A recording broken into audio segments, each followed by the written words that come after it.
Election 2011 coverage on Manx Radio. Brought to you by PDMS.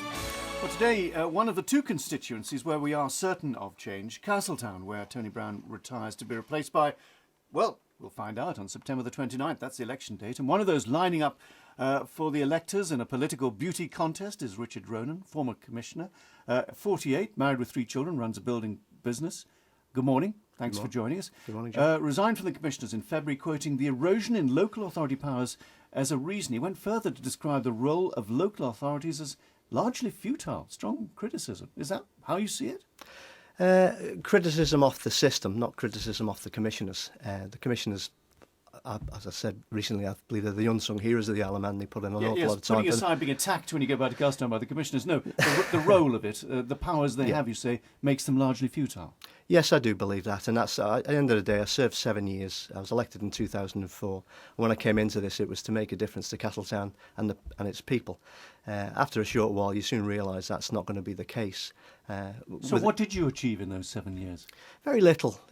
Oh dear. Well, you're about to ask for 5 years as an MHK. No, it's very little you can achieve, John. This is what the message I'm trying to get across is that you get a little bit play parks and a little bit of housing stuff going on, but there's actually policy. There's very little you can do because everything basically is fed from Douglas. You get fed the scraps, you get all the correspondence to read, and you put in your input, and you get very little back out of it. So, if you become an MHK, would you aim to give the local authorities more power? Absolutely, but in the current 24 structure, that's going to be impossible.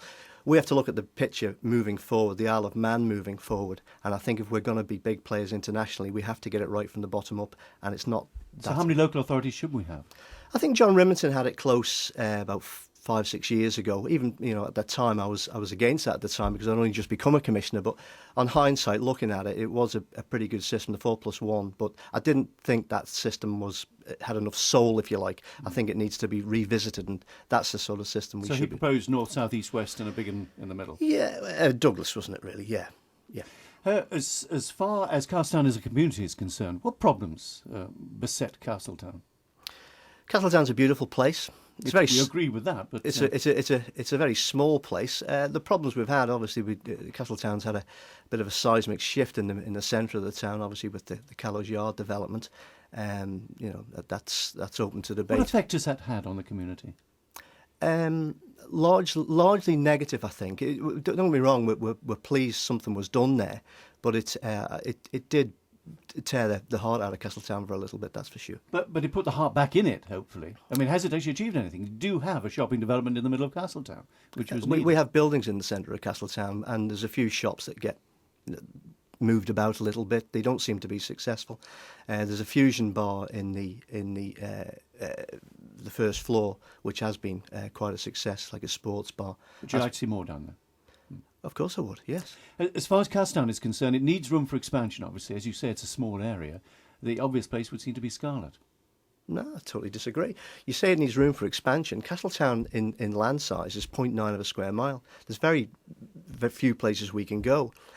Scarlet, I would disagree with expanding large areas of Scarlet. It obviously has started there with Knockrushing. There's other areas if you go down the back of the Witch's Mill, Maloo Road especially.